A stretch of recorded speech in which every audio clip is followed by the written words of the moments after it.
Hola, ¿qué tal? En el video de hoy vamos a hablar acerca del nervio trigémino, siendo el quinto par craneal.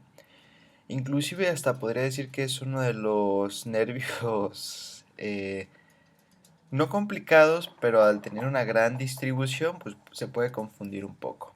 Hablaremos del origen real, aparente, trayecto, relaciones y pues su distribución. Bien, entonces, pues vamos a comenzar. ¿En dónde estaría el origen real de este nervio? Pues si bien vamos a encontrar que a lo largo del tronco encefálico vamos a encontrar pues sus diferentes núcleos, ya que este par craneal tiene 4 núcleos, 3 sensitivos y uno motor. Entonces vamos a empezar de aquí de bulbo y vamos a ir subiendo. A nivel del bulbo vamos a encontrar uno de los núcleos del trigémino que se le denomina núcleo espinal. ¿Y cuál sería? Pues sería este de aquí.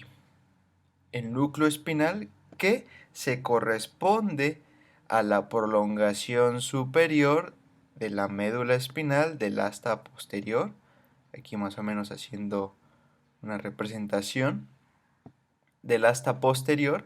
La sustancia gelatinosa se dice que sería como que la prolongación con el núcleo espinal del trigémino.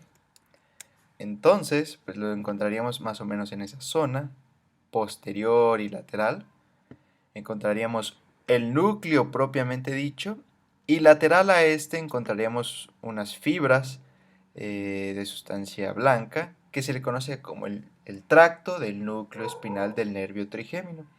Entonces, ¿cuál es la diferencia? Pues en este tracto es donde llegarían todas las sensibilidades y se distribuirían a lo largo del núcleo espinal.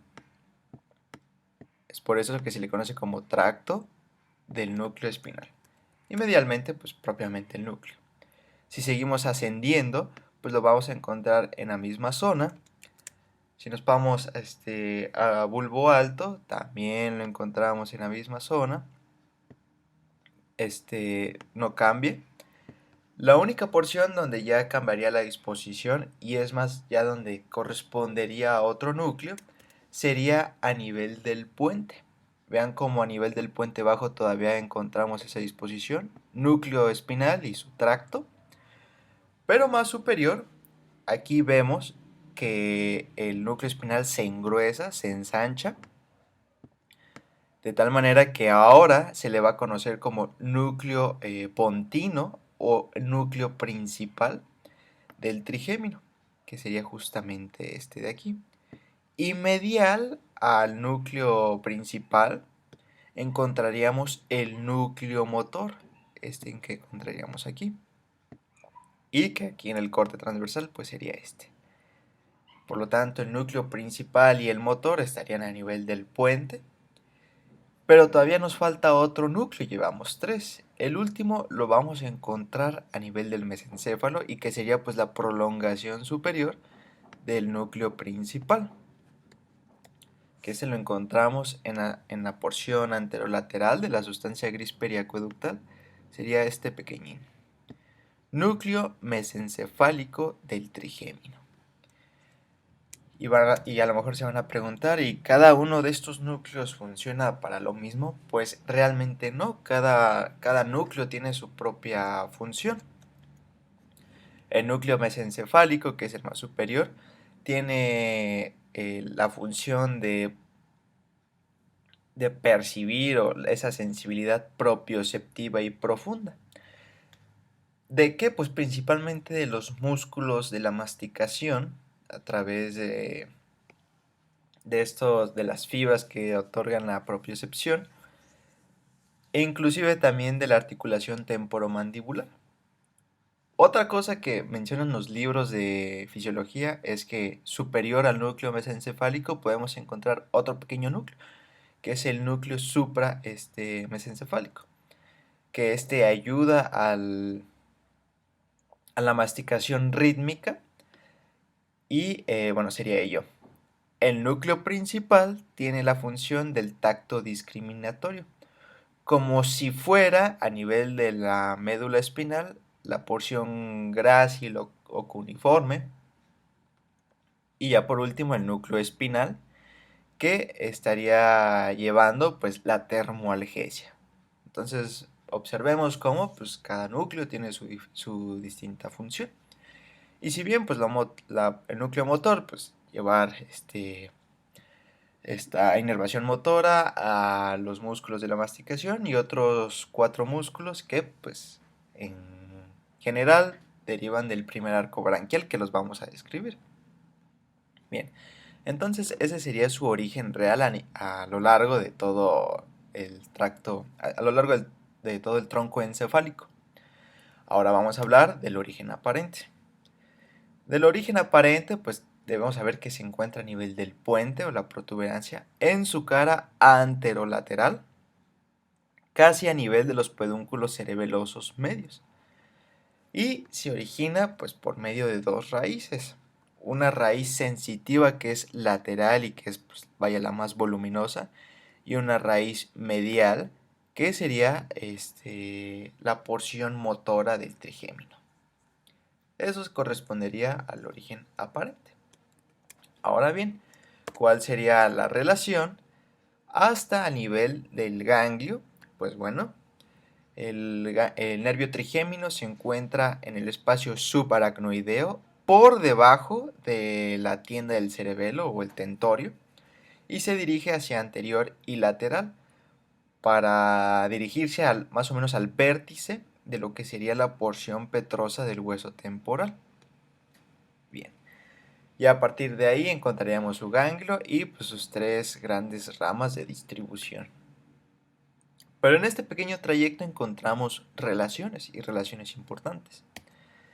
En el ángulo pontocerebeloso, pues bueno, el nervio, el trigémino, que sería justamente aquí con el número 8, se estaría relacionando una con el puente, que es pues, básicamente por donde sale, por el cerebelo y por la cara posterior de la porción petrosa del hueso temporal.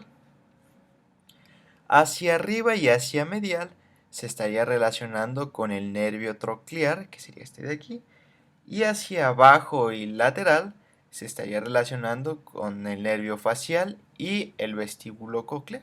Estaría pasando entre esos 2 nervios. Ya una vez que se dirige hacia la porción petrosa del temporal, encontraríamos la relación en el borde superior de esa porción. Si se fijan, tanto la porción motora como la porción sensitiva se adosan o reposan en esta pequeña escotadura que se ve aquí, que a lo mejor se las voy a dibujar, que se le conoce como incisura de Gruber.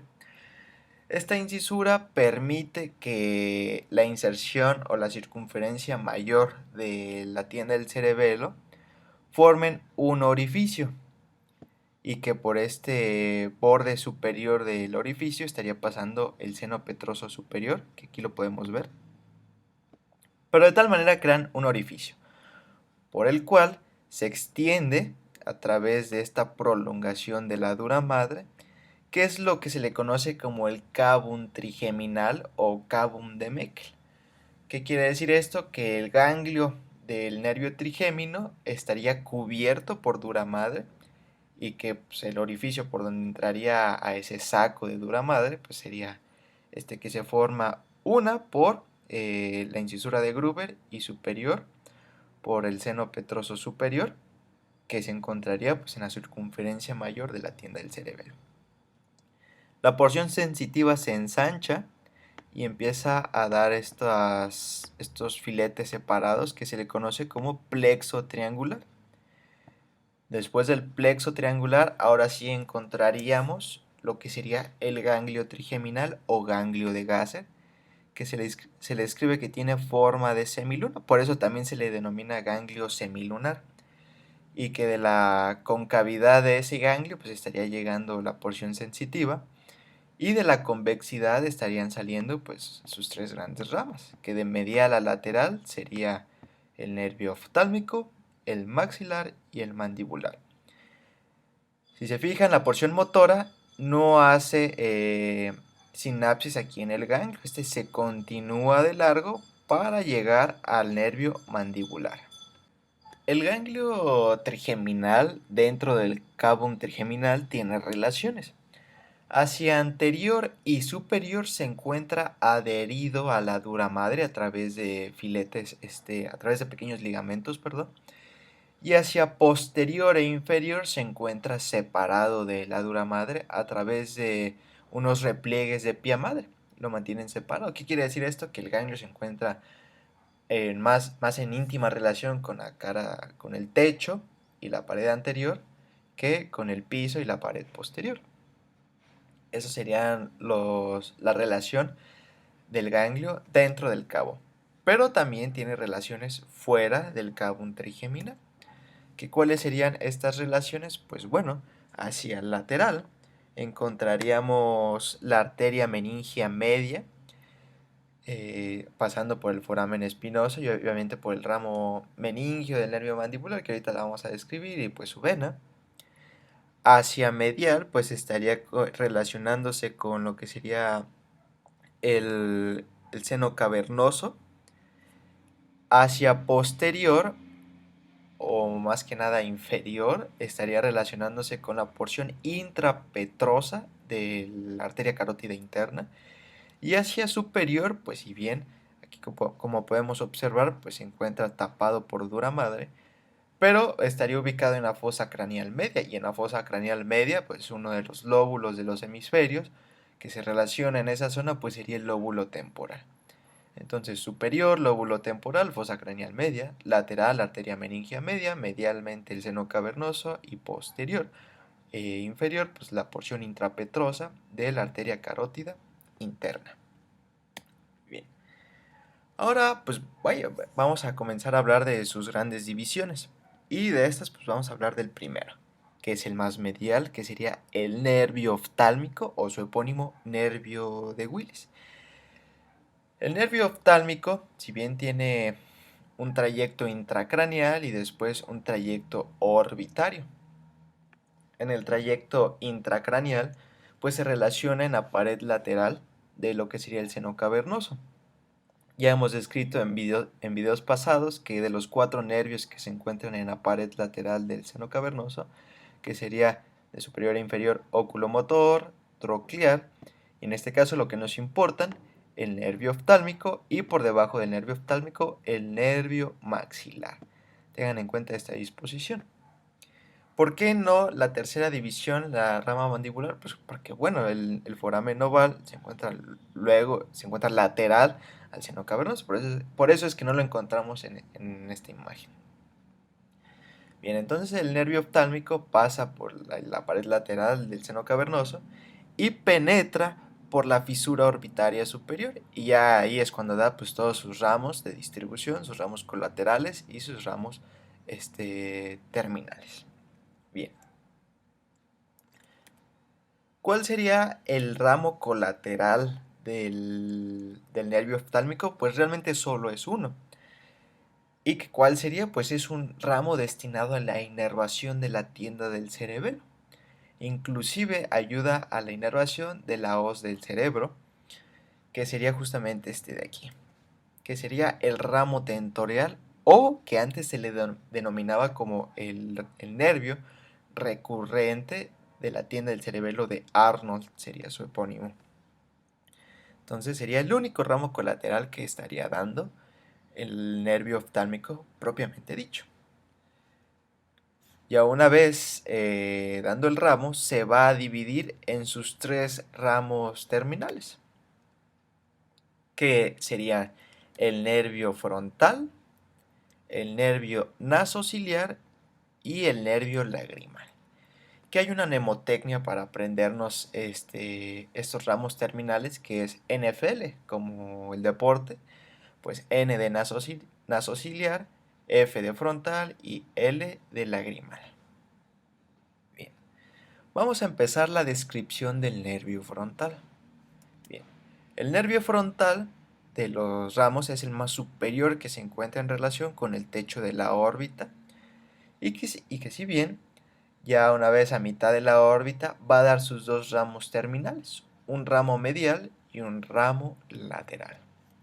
El ramo medial se le conoce como el nervio supratroclear, ¿Por qué? Porque pasa por encima de la polea de reflexión del músculo oblicuo superior o de la tróclea, por eso supratroclear. Ya una vez saliendo de la órbita, pues se distribuye en el párpado superior, parte de la nariz y parte del entrecejo. Sería pues el nervio supratroclear. Y medialmente encontraríamos al nervio supraorbital, que este también se puede dividir en dos ramitas, su ramo medial y su ramo lateral, pero al final de cuentas es lo mismo. El nervio supraorbitario se dirige y sale por la escotadura supraorbitaria del hueso frontal. En dado caso que haya escotadura y si se encuentra por foramen, pues foramen supraorbitario. Y este pues su destino es a nivel de lo que sería la frente. Entonces aquí podemos observar su distribución. Recuerden, lateralmente encontraríamos el nervio supraorbitario y medialmente el nervio supratroclear. Aquí en este caso supraorbitario, supratroclear, dando pues esta zona de inervación sensitiva. Nos pasamos al nervio nasociliar. El nervio nasociliar de las tres ramas terminales es medial y eso hace que penetre por el foramen tendinoso, por el anillo tendinoso común, pasa dentro de él.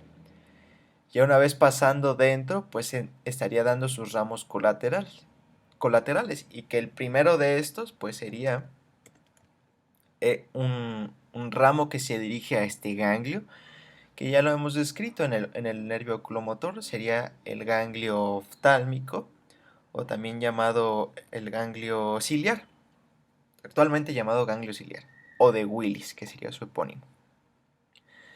Estaría dando lo que se le conoce como la raíz sensitiva del ganglio ciliar. ¿Qué quiere decir esto? Pues si bien no hace propiamente una sinapsis en este ganglio, las fibras sensitivas se pasan de largo, pues para inervar las estructuras del globo ocular. Bien.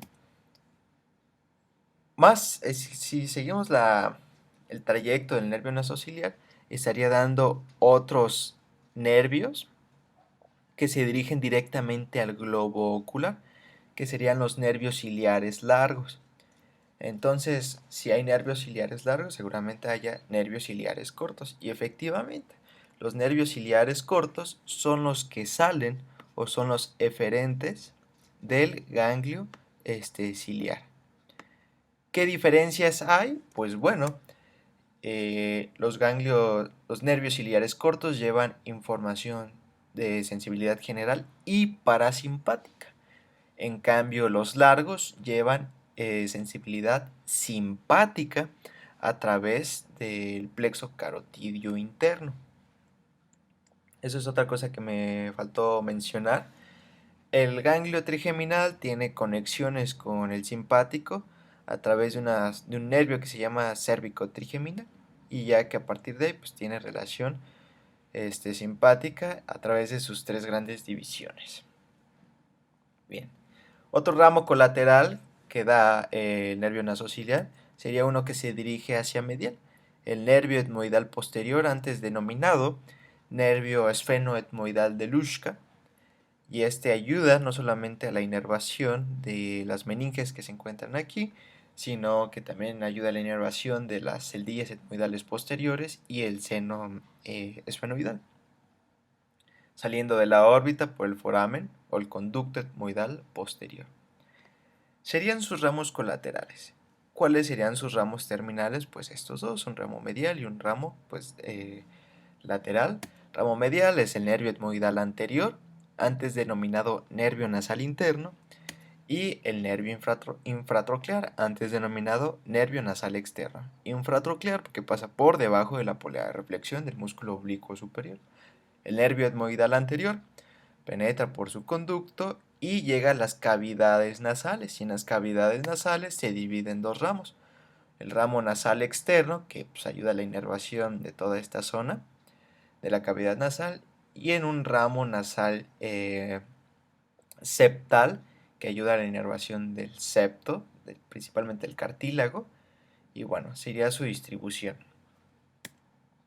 Y aquí podemos observar cómo el nervio infratroclear y pues más que nada el infratroclear, otorga la inervación ¿De qué zonas? Pues de la nariz, del ala de la nariz y del párpado inferior. Porque ya vimos que el nervio etmoidal anterior pues sí toma inervación, pero dentro de la cavidad nasal. Bien.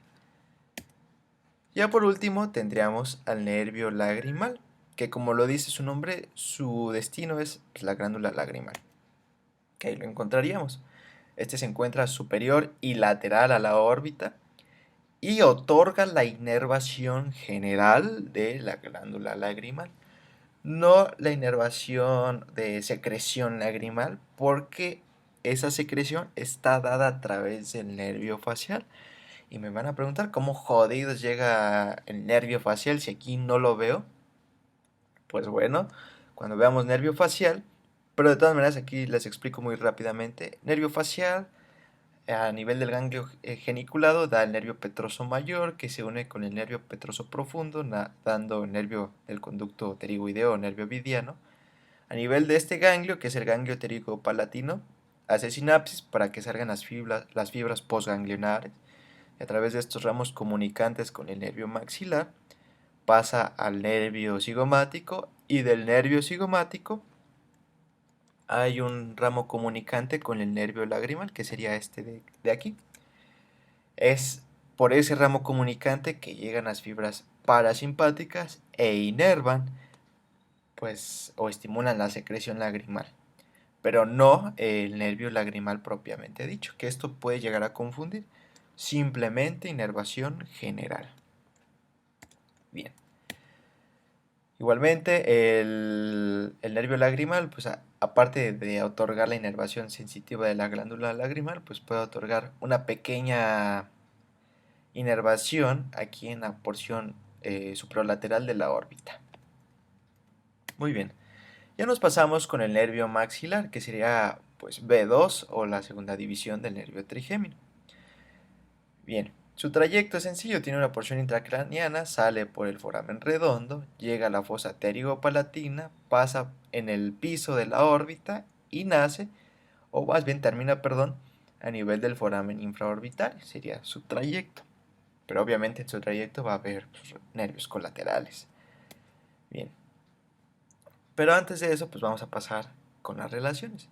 Intracranealmente, ya habíamos dicho que tiene una relación con el seno cavernoso. Forma parte de la pared lateral. Pero si bien pues sale a través del foramen redondo en compañía de algunas vénulas, e inclusive una prolongación de la dura madre, para llegar así a la fosa pterigopalatina. Esta fosa pterigopalatina se delimita posteriormente por las apófisis pterigoides, anteriormente por la tuberosidad del maxilar y el techo pues por la del ala mayor del esfenoides.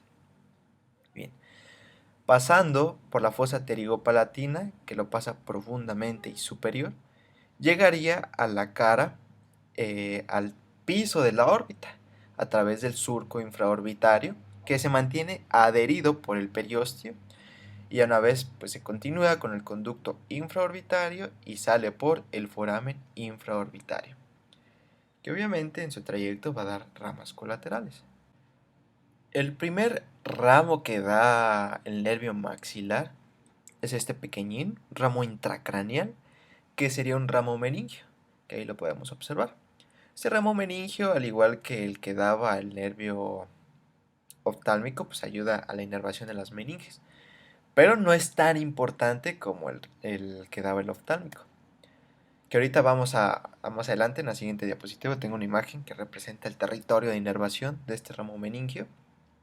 Pero bueno, ya continuando, pues nos podemos observar que el nervio maxilar pues tiene una conexión con este ganglio, que es el pterigopalatino o de Meckel, también antes denominado esfenopalatino.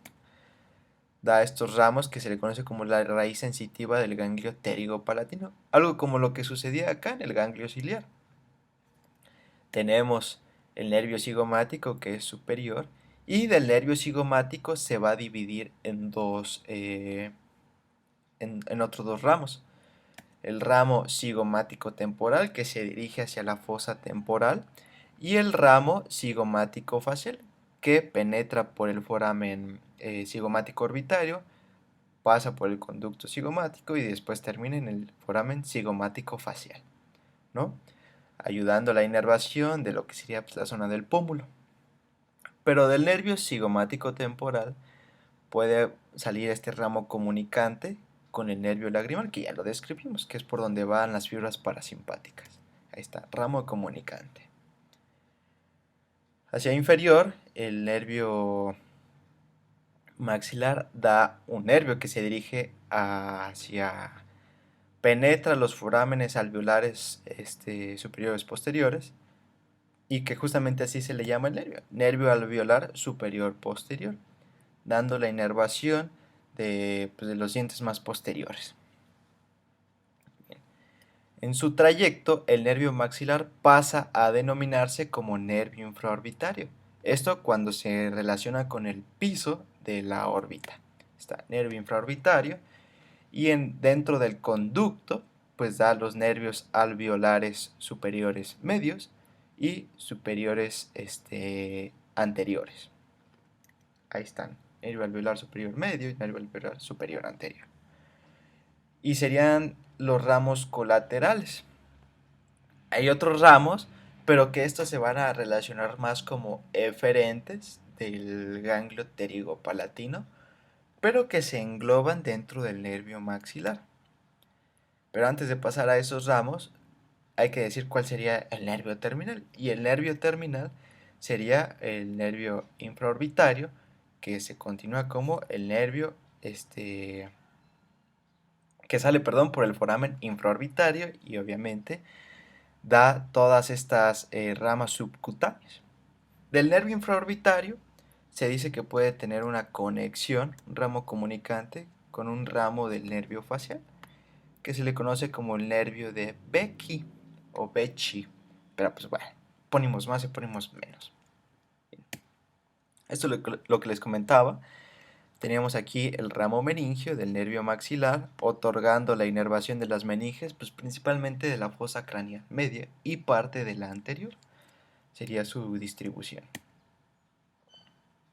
En el ganglio pterigopalatino, si aquí que se ubica en la fosa pterigopalatina, encontraríamos las otras ramas que les mencionaba que pues, formarían parte del nervio maxilar.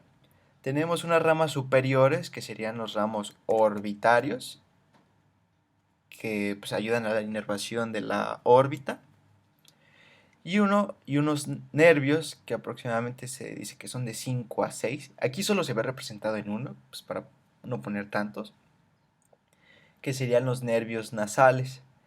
De estos nervios nasales pues se describen dos importantes que ahorita lo vamos a mencionar. Hacia posterior del ganglio encontraremos otros dos nervios, nervio ovidiano, pero que realmente este nervio ovidiano es un nervio aferente, no como tal del nervio maxilar, y el nervio faringio, que este sí es ramo colateral del nervio maxilar. Nervio faringio de Vogt sería su epónimo. Y hacia abajo encontraríamos los nervios palatinos, que aquí solo se ve representado como en uno, pero realmente son tres. Uno mayor y dos menores, siendo el mayor anterior y los menores posteriores. Vamos a describir un poco más los nervios nasales y el nervio nasopalatino. Bueno, antes de pasar a eso, el nervio faringio ayuda a la inervación de la nasofaringe y sale por el conducto palatovaginal. Bien, pero ¿por qué es importante que hagan aquí pues, una sinapsis con o que se relacionen más bien con este ganglio? Pues si bien el nervio mediano tiene información parasimpática y simpática. Parasimpática del facial y simpática del plexo carotidio interno. Eso hace que los nervios orbitarios, los nasales, los palatinos y el faringio lleven información parasimpática. ¿Para qué? Pues inervación en las mucosas y vasomotricidad, también conjunto con lo de simpático. Por lo tanto, estos nervios llevan información tanto fibras parasimpáticas de sensibilidad general, que es el que se corresponde propiamente al nervio maxilar, y simpáticas. Bien, de los ramos nasales se dice que se describen dos importantes.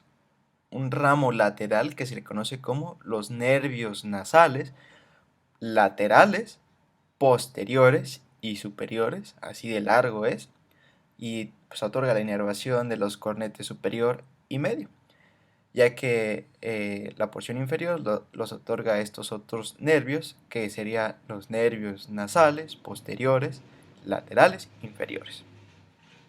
Pero bueno, y medialmente da esta otra rama que se le conoce como el nervio nasopalatino, que se distribuye a lo largo del vómer, que inclusive puede dejar ahí un surco, y llega a nivel del conducto incisivo, y que se puede llegar a anastomosar o conectar con otros ramos que vamos a describir.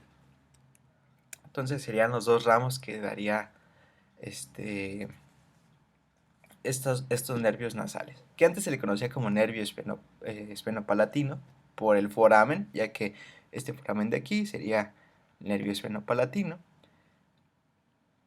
El de nervio ovidiano, pues así se le llama, nervio del conducto, conducto pterigoideo, perdón. El de aquí sería el conducto palato-vaginal y el de acá sería pues el conducto palatino. Bien, entonces, continuamos. Aquí vemos lo mismo, veamos cómo se distribuye en el nervio nasopalatino el ramo medial y el ramo lateral a través de los nervios nasales laterales, posteriores, superiores, así de largo el nombre. Bien, pero hacia abajo del ganglio pues, encontramos los nervios palatinos, los mayores y los menores. Obviamente en su trayecto dan los nervios nasales, posteriores, laterales, inferiores, para la inervación pues, de la porción más inferior de las cavidades nasales, lateralmente hablando. Estos nervios palatinos nacen, o más bien llegan a lo que sería la cavidad oral en el techo a través de dos forámenes. Uno anterior, que sería el foramen palatino mayor, por donde sale el nervio palatino mayor, y dos posteriores, por donde salen los nervios palatinos menores. El nervio palatino mayor ayuda a la inervación de lo que sería todo el paladar óseo. En cambio, los menores ayudan a la inervación de lo que sería el paladar blando o el velo del paladar, que sería todo lo posterior, casi pues, todo lleno de músculos. Sería su distribución a nivel de la cavidad oral, pues estos nervios. De los otros, pues ya los describimos.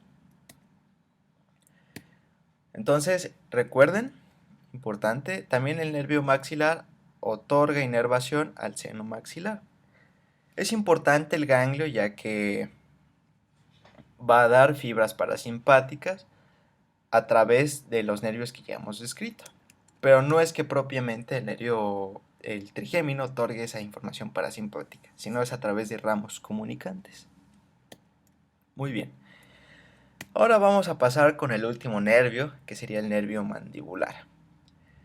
El nervio mandibular es de las tres ramas o de las tres divisiones del trigémino la más voluminosa, ya que a esta se le une la porción motora y es, por lo tanto, el nervio mandibular un nervio mixto, tanto sensitivo como motor, a diferencia del oftálmico y del maxilar, que solo son sensitivos.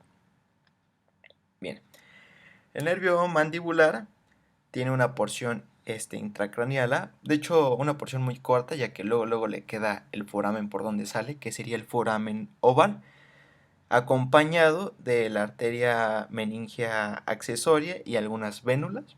Pero bueno, una vez que sale del foramen oval, se relaciona en la fosa infratemporal, que medialmente se encuentra la fascia interpterigoidea, que es esta negra de aquí, con el número 21 y la coma, fascia interpterigoidea, que separa ambos músculos pterigoideos, y lateralmente encontraríamos otra fascia, una fascia que se relaciona con el músculo pterigoideo lateral, el músculo temporal y la mandíbula, que se le conoce como fascia pterigotemporomandibular. Estaría ubicada entre esas dos fascias y que en la zona medial o en la cara medial del nervio mandibular encontraríamos el ganglio óptico o de Arnold. Entonces, con esto concluimos que cada una de las divisiones del nervio trigémino tiene un ganglio en relación. El nervio oftálmico con el ganglio ciliar o de Willis, el nervio maxilar con el ganglio pterigopalatino o de Meckel, y el ganglio óptico o de Arnold en relación con el nervio mandibular. Bien. Entonces, ¿cuáles serían los ramos colaterales que daría? Pues el primer ramo colateral que da es un ramo meningio, como lo daba el oftálmico, el maxilar, pues en este caso ahora le toca el mandibular. Y aquí lo podemos observar. Ahí está, el ramo meningio que sale, bueno, no sale. Cuando sale el nervio mandibular da el ramo meningio y vuelve a penetrar a la cavidad craneana, pero ahora por el foramen espinoso en conjunto con la arteria meningial. Entonces es el ramo recurrente del nervio mandibular. Territorio de inervación, pues fosa craneal media principalmente. Bien. Pero no solo tenemos ese ramo colateral, tenemos otros más que lo podemos dividir en grupos.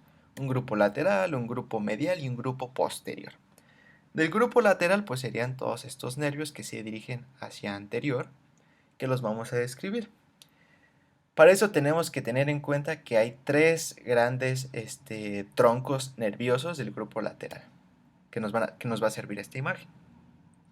Tenemos el posterior, que se le denomina el nervio temporomaseterino, y del nervio temporomaseterino se va a dividir en dos nervios: el nervio temporal profundo posterior y el nervio maseterino. Temporal profundo posterior penetra en la fosa temporal y en la profundidad del músculo temporal. Y si hay posterior, pues seguramente hay uno anterior. Y sí, así es. El otro tronco es único, nervio temporal profundo medio, que sería una disposición media entre el posterior y el anterior, vaya. Pero no muchos libros mencionan este tronco. Si bien Steed, Latariet se lo mencionan, pero en nuevas bibliografías, como lo puede ser Moore, Latariet, Porrero, no lo mencionan. Pero aquí se los pongo. Y después tenemos el tercer tronco nervioso, que se le conoce como nervio temporobucal.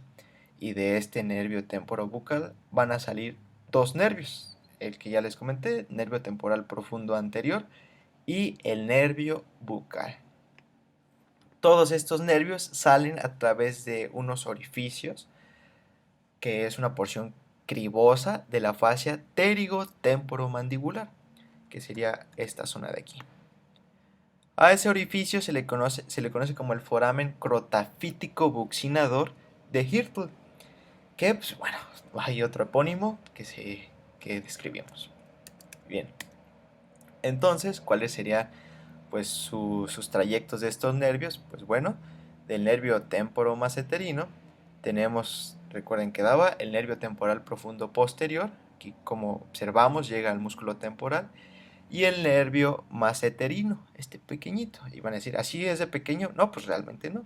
Aquí cortaron la mandíbula, pero supongamos que aquí la dibujamos.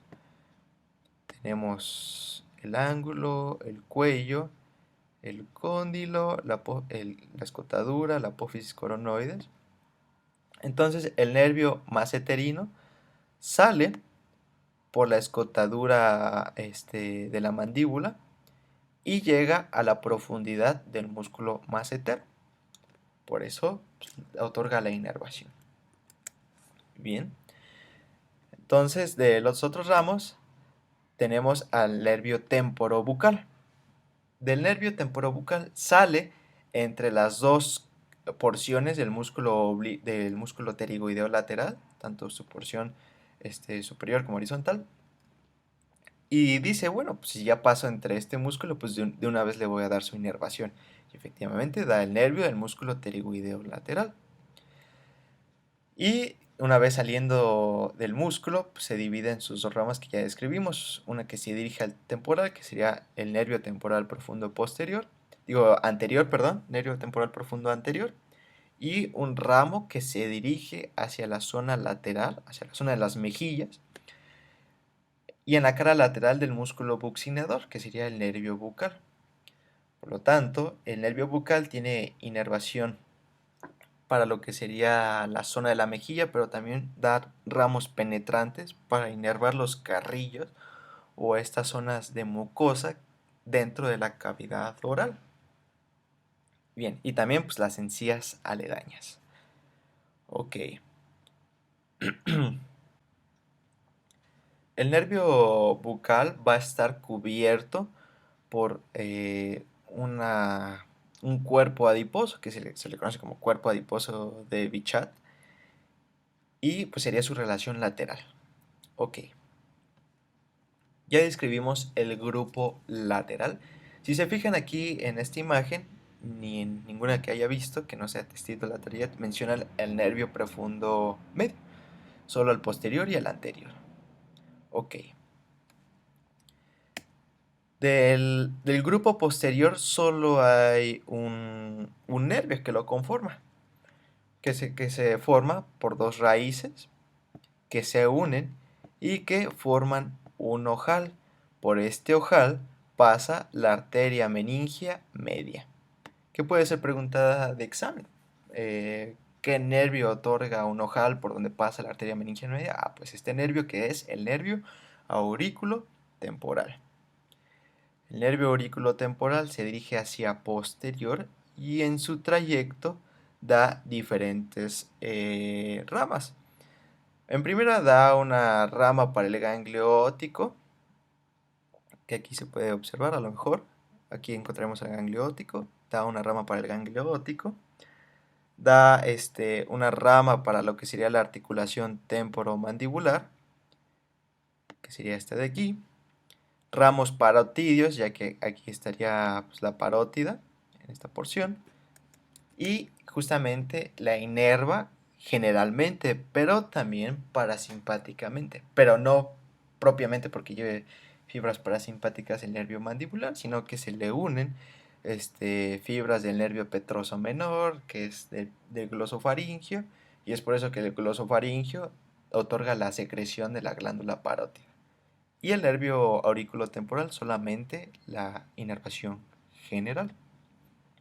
También puede dar un ramo para el conducto auditivo externo y la porción externa de la membrana timpánica. También puede dar ramos para el pabellón auricular. Vaya, lo dice su nombre, aurículo temporal, pues es una distribución en la zona de la oreja y parte de la región temporal. Este nervio, una relación que tiene es que pasa por un ojal, que sería el ojal retrocondilio de Juvara, que se forma lateralmente por la rama de la mandíbula y medialmente por el ligamento esfeno mandibular. Entre esas dos estructuras pasa la arteria maxilar y el nervio aurículo temporal. Sería su relación. Y ya por último, del grupo medial encontraríamos tres principales nervios. Mira, ven, aquí observemos cómo la porción motora se une al mandibular. Bien, de los tres nervios del grupo medial serían músculos dirigidos principalmente para músculos. Tenemos al músculo tensor del tímpano, que aquí lo encontramos. Tenemos al nervio del músculo tensor del velo del paladar, que sería el músculo tensor del velo del paladar, y el músculo del pterigoideo medial. Entonces, hasta ahorita los músculos que llevamos inervados, pues han sido los de la masticación, temporal, macetero, pterigoideo medial y pterigoideo lateral. Pero yo les dije que eran 8 músculos los que estaban inervados motoramente por el trigémino. ¿Que cuáles son los otros músculos? Pues aquí ya les pongo los otros dos. Músculo tensor del velo del paladar y tensor del tímpano. Los dos tensores, pues, para que se acuerden. ¿Y cuáles serían los otros dos? Pues el músculo miloideo y el vientre anterior del digástrico. Todos tienen la característica de que son provenientes del primer arco branquial. Esto pues haciendo alusión a la embriología. ¿Cuáles serían la disposición? Pues bueno, este es un cuadrito que dice los nervios. El grupo anterior, los que salen, del grupo medial, los que salen, y del grupo posterior, pues los que salen. Un pequeño resumen. Ahora vamos a hablar de los ramos terminales. Los ramos terminales son dos, que sería el nervio alveolar inferior y el nervio lingual. Aquí el nervio alveolar inferior pues lo cortaron, pero pues vamos a describirlo. El nervio alveolar inferior penetra en el foramen mandibular y pues a través del conducto mandibular en su interior pues estaría dando los nervios las raíces dentarias para todos los dientes inferiores. Y si bien se dice que tiene dos ramos terminales, el nervio alveolar inferior, que sería el nervio mentoniano, que sale por el foramen mentoniano y se distribuye subcutáneamente, y el nervio incisivo, que es este nervio que se dirige hacia los incisivos inferiores. Cambio, todas estas de aquí serían ramas colaterales. Pero otra rama colateral que da el nervio alveolar inferior es uno que sale antes de penetrar por el conducto, este de aquí, que sería el nervio miloioideo, que discurre por el surco miloioideo. Y es por eso que, bueno, en su trayecto da un ramo para el músculo miloioideo y un ramo para el vientre anterior del músculo digástrico. Es por eso que estos son los otros dos músculos que inervan. Total, pues ya 8, ¿no? Ya concluimos eso. Bien. Del nervio lingual, el nervio lingual, se dirige por toda la zona, por toda la cara lateral de lo que sería el cuello, la rama de la mandíbula, el ángulo y el cuerpo de la mandíbula, y se le anexa un ganglio. Este ganglio pequeño de aquí, que es el ganglio submandibular. Pero bueno, el nervio lingual, si bien otorga la inervación general, recuerden, general de la glándula submandibular, del piso de la boca, de esta otra glándula que es la glándula lingual, y pues, propiamente de la lengua. Por eso se le llama así, nervio lingual, otorga la inervación, ojo, sensitiva general de la lengua, que sería tacto, dolor, temperatura. Porque la información o la sensibilidad del gusto la lleva el facial y el glosofaringio. ¿A través de qué nervios? Pues del nervio cuerda del tímpano, que sería ese de ahí. Nervio cuerda del tímpano nace del facial, sale de la cavidad craneal por la cisura de Glaser, se une al nervio lingual y este nervio lleva información no solamente parasimpática, sino que también lleva la información especial, la del gusto. Pero bueno, es por eso que está este ganglio de aquí. Llega el nervio cuerda del tímpano, va en conjunto con el nervio lingual y en este ganglio pues hacen sinapsis las fibras parasimpáticas para de ahí nacer las fibras postganglionares e inervar parasimpáticamente, que sería la secreción glandular, tanto a la glándula submandibular como a la glándula lingual. Bien. Que aquí tenemos pues un esquema que lo representa. Vean, nervio facial, a través del nervio cuerda del tímpano, se une al nervio lingual, hace sinapsis en el ganglio submandibular para inervar parasimpáticamente estas glándulas. Y aquí es lo que les comentaba, vean, como la parótida a través del nervio auriculotemporal, aquí vemos el ojal que forma, esta arteria, ¿cuál sería? Pues la arteria meningia media. En el ganglio óptico hace sinapsis el nervio petroso menor, que nace del plexo timpánico, y el plexo timpánico pues nace el nervio glosofaringio. Ahora vamos a hablar un poco acerca de pues cómo estas sensibilidades llegan a corteza. Si bien la porción sensitiva del trigémino hace sinapsis en lo que sería, bueno, no como tal sinapsis, sino que la neurona pseudonipolar, la que encontraríamos por ejemplo en la médula espinal, en el ganglio, en la raíz posterior, sería el homólogo al ganglio trigeminal.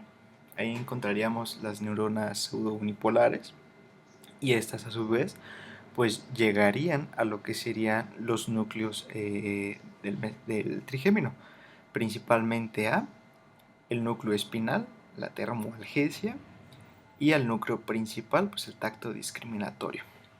Muy bien. ¿Qué es lo que pasa en el núcleo mesencefálico? Esto puede variar, pero voy a confiar más en lo que dicen los libros actuales de fisiología. Los libros dicen que la neurona que debería de estar en el ganglio, por así decirlo, en vez de que se encuentre en el ganglio, se encuentra en el núcleo mesencefálico. Y de los nervios craneales es el único que tiene esta disposición. De los sensitivos, vaya, que la neurona pseudonipolar se encuentra pues, dentro del tronco encefálico. Aquí podemos observar cómo no encontramos la neurona en el ganglio, sino sigue hasta el núcleo mesencefálico.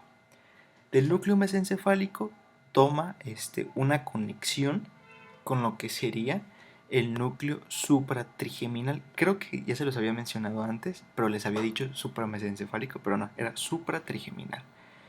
El núcleo supratrigeminal tiene ahí una asociación en los movimientos rítmicos al momento de la masticación. Es por eso que está en relación con el núcleo motor, porque pues ya sabemos que músculos inerva el trigémino, los de la masticación. Sería la relación del núcleo mesencefálico. Y obviamente, pues atender a lo de propiocepción y sensibilidad profunda. ¿Por qué? Porque en los libros, como Testi, menciona que de las fibras del núcleo mesencefálico pueden ascender del mismo lado, ir al núcleo ventral póstero-medial del tálamo y de ahí ascender pues, a corteza para lo de la propiocepción. ¿Qué pasa con el núcleo sensitivo y con el núcleo principal, y el espinal? Pues una vez que llegan las fibras procedentes del ganglio, hacen sinapsis, decusan, pasan al lado contrario y todas las fibras que pertenecen al núcleo espinal, una vez decusadas, se les va a denominar como tracto trigémino talámico. En los libros de fisiología, en los actuales, solo lo mencionan así, tracto trigémino talámico. En Testud son un poco más específicos y lo ponen como tracto trigémino talámico anterior, ya que el posterior pues, se corresponde al del núcleo mesencefálico del mismo lado.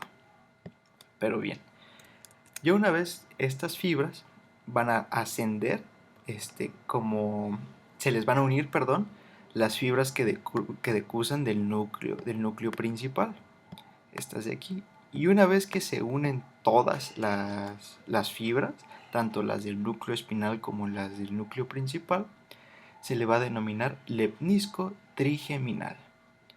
Este llega a su vez al tálamo, al núcleo ventral posteromedial, atraviesa la corona radiada y llega pues al giro postcentral, área 3, 1 y 2 del área de Brodmann, que pues, ya es en donde sentiríamos básicamente la sensibilidad consciente.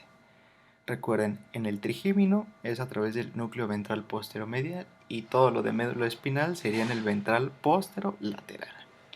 Pero pues, a grosso modo sería como la sensibilidad llegaría a ser consciente. Y si bien del núcleo motor, pues sucede lo contrario del área, de las áreas motoras de la corteza, descienden, decusan, llegan al núcleo motor y de ahí pues se dirigen por las vías correspondientes. Entonces, concluyendo, el nervio trigémino pues tiene una acción motora. ¿Por qué? Porque inerva 8 músculos, los 4 de la masticación y el miloioideo, vientre anterior del digástrico, también, y los dos tensores, ¿no? El tensor del velo del paladar y el tensor del tímpano. De acción sensitiva, pues es su principal acción, ¿no? Su principal función, otorgar la inervación de la mayor parte de la cara, de lo que sería toda la zona anterior, ya que toda esta zona posterior, pues la proporciona el plexo cervical.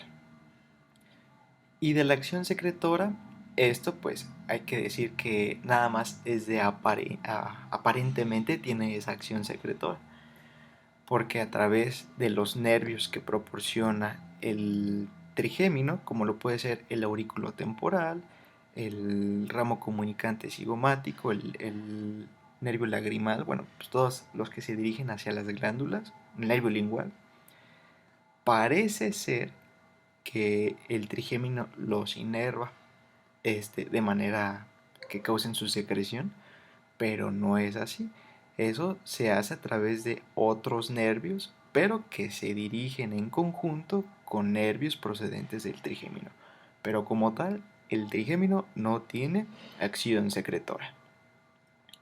Y bien, pues esto ha sido todo, un video un poco largo, extenso, pero espero les haya gustado. Cualquier duda, corrección al video o aportación de dejarlo ahí en los comentarios. Si les gustó, pues no olviden dejar su like, compartir el video y pues sin nada más que decir, pues muchas gracias por verlo.